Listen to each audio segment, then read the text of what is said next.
I want you to think of a new car that you could conceivably buy today that you wouldn't regret owning for the next 10 years. Maybe it's an 8.6 or a GR Yaris, a Nissan Z, a Supra, or even a Jimny, a LC500, or a GT3 if you have it like that.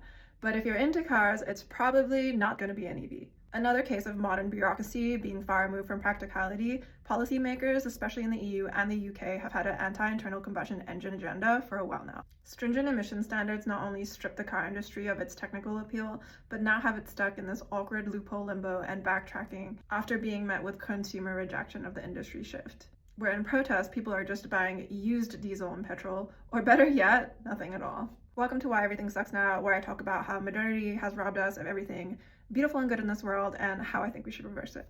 The used car market has always been healthy, but I think the recent price inflation of used and classic cars can be attributed to the fact that new cars on the shop floor just aren't as appealing or attractive as their predecessors on all fronts. And not only that, they're more expensive than ever. Cars got boring over the last decade because of the immense pressure that was put on our favorite automakers, forcing them to prioritize what were emissions compliant and high margin versus non-compliant and lower margin race cars and sedans, so money flocked to the used market. Nostalgia and cool cars alone do not cover your overheads. This shift was driven by EV FOMO, trying to salvage EU market share, and stock price damage control by shitting out bulky SUVs no one wanted to pay for. All of this amidst a massive threat to the entire industry brewing on the other side of the world.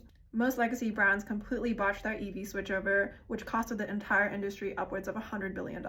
Apart from high-ticket, high-performance manufacturers selling flagship cars to the wealthy who have remained pretty price inelastic, mass market car companies can't build for tomorrow when they're not even sure they'll survive today. It's probably time to buy that Evo. Tax credits on EVs being rugged globally meant adoption experienced a brutal slowdown, probably because they realized that they'll now have to compete with the resource demand of data centers being built to support AI. We need to bully companies into gambling their R&D dollars again and take engineering risks designing the iconic identity cars that'll become future classics. Maybe someone can figure out how to make EVs or at least hybrids cool. Because for all the shit we do talk about them, they probably are better for our planet long term. So someone needs to go scout out the Henry Ford of our generation. There also needs to be more propaganda around the driver's car or the love of driving for the next generation. Or we'll be insufferably reminiscing to our kids in 2050 about how fun it was to drive your own car. It's no secret that the car industry has been an embarrassing shell of itself in the past decade, but with everybody rolling back their EV LARPs and just taking the L, we might start getting those revolutionary designs from the top that we can all aspire to again. So is nature finally healing, or do you think regulation will fight back and we'll all be in Chinese car fires by 2035?